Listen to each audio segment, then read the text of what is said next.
Hey, what's up, everyone? We're going old school today. We got old school videos and old school footage. So I did this about a week or two ago, where I went back through some old, like some of the first videos I ever posted on YouTube. They weren't even for YouTube, in the sense of I didn't even know what I was doing. But they were when I was fishing the tour. We had to do it. We didn't really have to post them on YouTube. I just didn't know what else to do with the footage. So I was filming everything, and that's kind of where I started all this. Now, what's funny is I wish I still had the footage. Like these days, I keep footage of every second of every single time I'm out on the water. So for like 2 years ago, I could go back to a practice day and go get basically all the footage. I probably deleted stuff back then because I didn't know what to do with it. That I had a problem. It was not a problem. I just didn't know how to store it. But I still have some of the clips and some of the footage. Now, some of it might not. The fishing stuff's great. Maybe me talking outside by an air conditioner and you can't hear me with the sun blaring in my face. Yeah, I didn't know what I was doing. Maybe I still don't know what I'm doing. I don't know. However, there was so much to be learned from some of those videos because I think they were really cool videos. I think the process is obviously what I enjoy the most, is the process of like multiple days learning things, figuring things out, watching things change on the water. That's the kind of stuff that I think is the most important. I've always said I think all this other stuff is great for views, great for clicks, not necessarily always the best for figuring out how to fish. So here is one of these videos. I'll set the stage a little bit. Lake Chickamauga, never been there before. Literally don't know anything about it. Nothing. All I know is I knew where the boat ramp was, where we were putting in at. We were staying close up there. That's where I put in at day one of practice. And I went out there and I literally just looked at the map.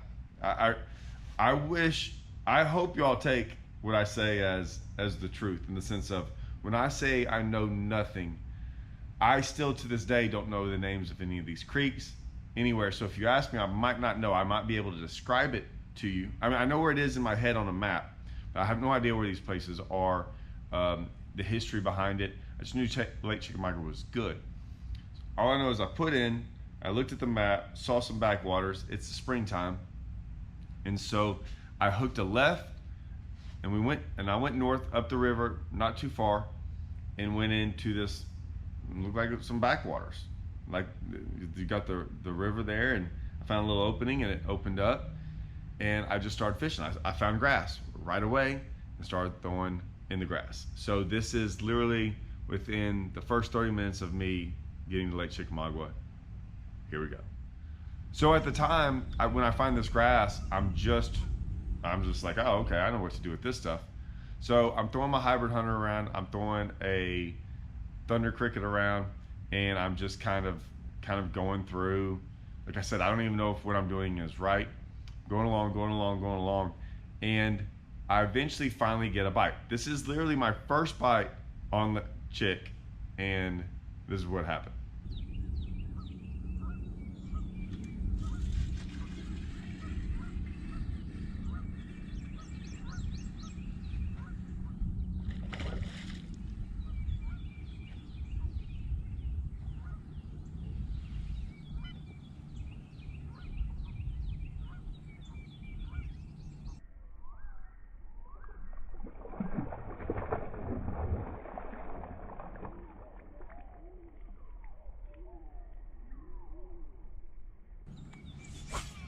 Like I said, this is old footage, so even my editing, I did zoom in, but even me posting big one, it was funny. So it was about a 7-pounder. I was looking around, there was a boat or two in the area, so I was trying to kind of keep her down. I wasn't trying to land her really. I was just trying to see if there's a fish here. I think we got 3 days of practice, so this is day one. I'm sitting here going, oh, is it like this? Like I heard Lake Chickamauga was really good, so is this really what it's all about? Well, I kept fishing, never had another bite for like an hour and a half. And I was going, okay, well, yeah, there's a fish out here. I don't really know what to make of it right now. It was I would say it was a random big one. I think I had one other bite that wasn't very big. And I was going, okay, I see what's going on out here. And the way I look at things is this: I know how to fish this way. I know how to fish the grass. I understand what this grass looks like. I can look up and down these long backwaters, and if this becomes a bite, I remember I still got 3 days. I can go run this stuff. This makes sense to me. I'm used to this. This is right up my alley.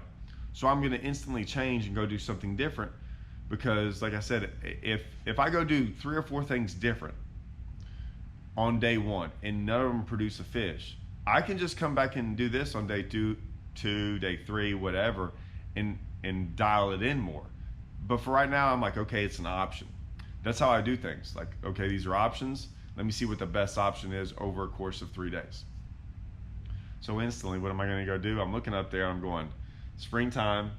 It's now gotten a little bit, it's sunny. It's dead calm. I can't see up here. I can't sight fish, is what I'm thinking. It doesn't look clear enough to sight fish. I'm going to go down the lake and eventually sight fish. I'm just not going to do it on day 1 because I'd rather do it closer to day 2 or day 3. So my whole goal is stay up here, up north, and close to the takeoff, see what this place has to offer. So I break out my pop and perch, and I'm just like, I'm going to start going down the bank. Now, I saw a couple people fish the grass out there where I was at. Like, you could see a pretty good ways all up and down it. Not too many people. Once I got up on the bank like this, zero. See 0 people. And I mean, this is frogging. This is, if anything, I'd rather do this than fish the grass, because I think I have less people doing this, and I think I can catch just as bigger ones. So here I am. I'm gonna go frogging.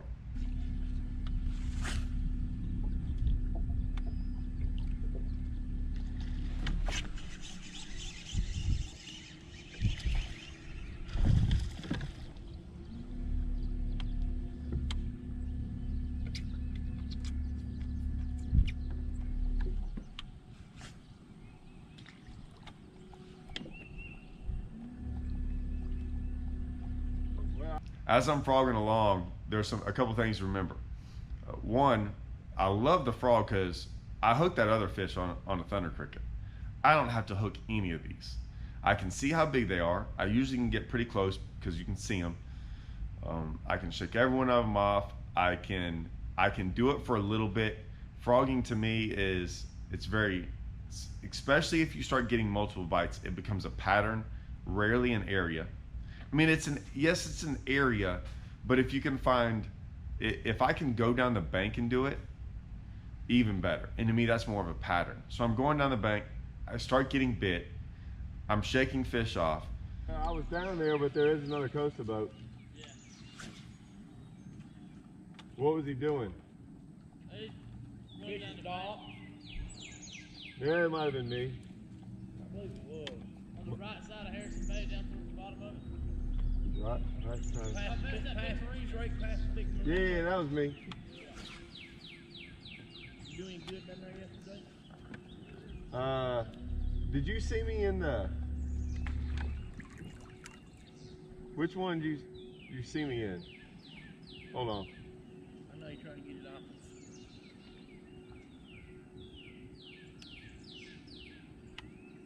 Feel like you're good? No, God, yeah, that's a good one. It came back and got it. After you let go, it come back and go. Yeah. I thought it was just like a 2-pounder, but I think it's like between 3 and 4. Yeah. They never hold on this long. You got any hooks on that thing? Yeah, but I mean, they don't ever hold on this long. Right. When you want them to get off, that's when they won't get off. When you don't want them to get off, that's when they will get off. You gotta be kidding me. You swim plumb over there with it? There they go. They're hooked. Lord, they swam that far with it? Yeah. I'm loving life right now. Now, there's also 2 things.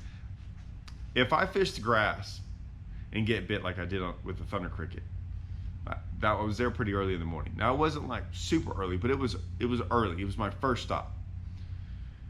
That might be a morning bite. I'm looking around, it's getting dead calm, dead sunny, and I don't believe that bite's gonna get better as the day goes on because of just the conditions. And it's going to be hot, sunny, and calm during the tournament. And the grass bite always gets worse. It just never gets easier. This actually gets better. So as I'm going throughout the day getting bites on a frog, I'm looking around and I'm looking at the time going, okay, well, I can do this anytime I want to. That's a big deal, because certain times of the year, you're gonna have certain bites that you're gonna have certain bites that are good in the morning, good in the afternoon, vice versa. You never really know. Bites get better. Most of the time, I wouldn't say they get better. Most of them get worse. So a lot of times we're trying to figure out something to do later on in the day. It also allows me to do a couple things. Sight fish, yes. I can go look for sight fish. Maybe find, I don't need a bunch of sight fish if I can come up here and catch a couple on a frog.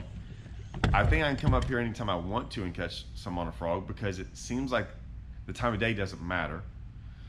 I have seen no one do this. So I can go gamble. I can go take chances down the lake. Now I haven't been down there. I'm just saying, if I have to run down there and gamble, and maybe I'll find some big fish on beds, maybe I'll find some big fish doing whatever, I don't have to catch a limit down there. I can come up here and catch fish from what it looks like anytime I want to. That's my thought process already, pretty much a halfway through the day, 3/4 of the way through the day. So I'm gonna stick with this. I'm gonna find as much area, because even though I said earlier it wasn't in an area I was looking at, that I wasn't so much worried about an area. I still need to find sections of the lake. Like I have to go look at everything. I haven't been anywhere on this lake. I don't know is this the only place that looks like this? Can I go further up the river? When does it start changing? Because usually as you go further south on any lake, the lake starts to change. It doesn't look the same. So that's what's going through my head as of right now. So I'm trying to process all these things, figure all that out, and still get bit. I still want to get a couple bites. I don't have to get a crazy amounts of bites doing this. I definitely throughout the day are getting bites where it looks like I should. So that's one of those things where if it looks right to me, I've done this long enough to where I look at a bank, it's got the right bank, it's got a little depth, it's got some shade, it's got some trees to where if it's sunny, they're gonna get in that shade. I'm good to go. And like I said, all day long on day one of practice, still, this is a big deal to me. 0 people. 0 people throwing a frog. Popping perch, whatever you want to say.